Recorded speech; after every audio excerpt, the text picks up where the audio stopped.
This is how an interactive document activity looks as a student. The numbered steps shown here reflect how the teacher set up the activity, first showing instructions, then a space to open the document, next a place to allow me to select my best contributions, then we have a reflection step, and finally the grading module. Let's look through from the top to see how this learning flow works. Firstly, I'll read any instructions my teacher left at the top here so I know what to expect from the activity. It could be that I'm working on my own or in a group, depending on what my teacher decided. If I am in a group, I can see their names here. Let's move on to the core of this activity, the interactive material. As we're in interactive document, I'll see exactly that here, a written document, PDF, or sometimes slides. Below this document preview screen, I can see an overview of any questions or discussions that may have been embedded in the document already, as well as my progress and whether they count towards my grade, if this is a graded activity. As long as my teacher has opened the document for viewing, I'll be able to click on Open Document and find myself in this interface. Here in the main screen, I'll see the file my teacher uploaded, and clicking the blue arrow here on the right, I can see the sidebar which will give me an overview of those questions and discussions in the document. Let's look at the document again because it appears that we only have half of the first page. This is because my teacher has chosen to add a question break at this section, requiring me to answer the question before being able to view the rest of the document. So after selecting my answer, or don't know, I'll be able to continue. Not all questions will block off the document, and I might encounter multiple choice or open questions.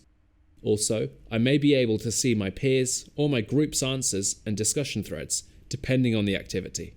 I may also annotate the document myself to interact with my peers or teacher by selecting a piece of text, choosing whether it's a question or discussion thread, writing my piece here in the sidebar, and clicking on Publish. I can also leave a voice note or attach a file such as a picture to accompany my post. Once some progress has been made in the document, this sidebar will fill up with contributions, which can be sorted here by a number of criteria. Looking at my peers' or teachers' contributions, I can click on any page tag and I'll be taken to the relevant part in the text.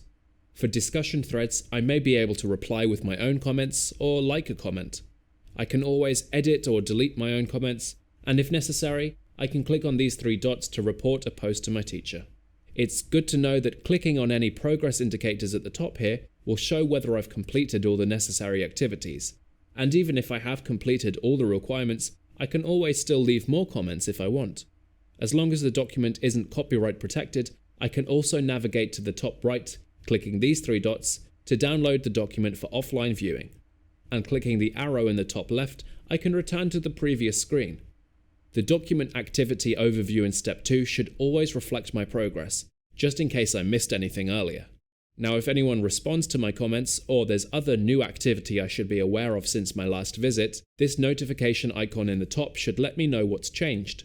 And if I run into any technical issues or errors throughout the activity, this blue support icon will put me into contact with support, usually in under 5 minutes on weekdays. Next, it may be that my teacher wants me to select my best contributions, in which case I'll see this module here. All it means is that I have to choose what I think were my strongest comments or contributions for my teacher to assess as part of my grade. Next up is this reflection step, which again appears depending on my teacher's setup. If it's enabled, and I've completed all previous steps, I should have the space to leave my thoughts here about the activity. This is the chance to express how things went, whether it was useful or not, and why. And this can be a really effective way to consolidate my learning so far. Finally, we arrive at the grading module, if it is indeed a graded activity.